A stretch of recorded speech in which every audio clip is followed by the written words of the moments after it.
അച്ഛനമ്മമാരെല്ലാം ചെയ്യുന്നത് ഓരോ ബർത്ത്ഡേക്കും അവർക്ക് ഗോൾഡ് വാങ്ങിച്ചു കൊടുക്കുക. See that is an asset. അതേസമയം അവർക്കൊരു ലക്ഷറി കാറോ അങ്ങനെയുള്ള സാധനം വാങ്ങിച്ചു കൊടുത്തത് that is not an asset. അത് നാളെ കഴിയുമ്പോൾ അത് പോവും. അപ്പോൾ ആൾക്കാരെ ഷോ ഓഫ് ചെയ്യാൻ കാണിക്കാൻ വേണ്ടിയിട്ട് നമ്മൾ ഒരു കാര്യവും ചെയ്യാതിരിക്കുക. നമ്മുടെ നീഡ് എന്താണെന്ന് മനസ്സിലാക്കുക.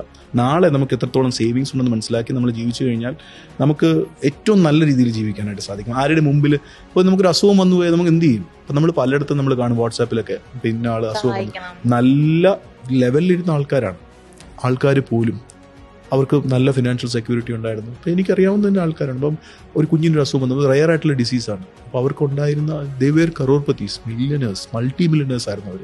എല്ലാം പോയി ഇരട്ട കോസ്റ്റിൽ.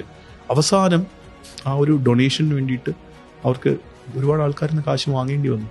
അപ്പം അതുകൊണ്ട് എത്രത്തോളം ഫിനാൻസ് ആയിരിക്കും നമുക്ക് സേഫ് എന്നുള്ളത് നമുക്ക് പറയാൻ പറ്റില്ല.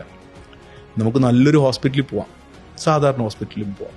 അപ്പോൾ ആ ഒരു കംഫർട്ടും നമ്മുടെ ഫാമിലിക്കും കംഫർട്ട് കൊടുക്കാൻ പറ്റുന്നത്ര ഇൻകം നമ്മൾ ഉണ്ടാക്കി വെക്കുക എന്നുള്ളതാണ്. എന്നാലത് മറ്റേ പിശുക്കി ഉണ്ടാക്കുന്നതല്ല. Money is for spending. നമ്മൾ സ്പെൻഡ് ചെയ്യണം, റൈറ്റ് ആയിട്ട് സ്പെൻഡ് ചെയ്യുക, അത്രയേ ഉള്ളൂ.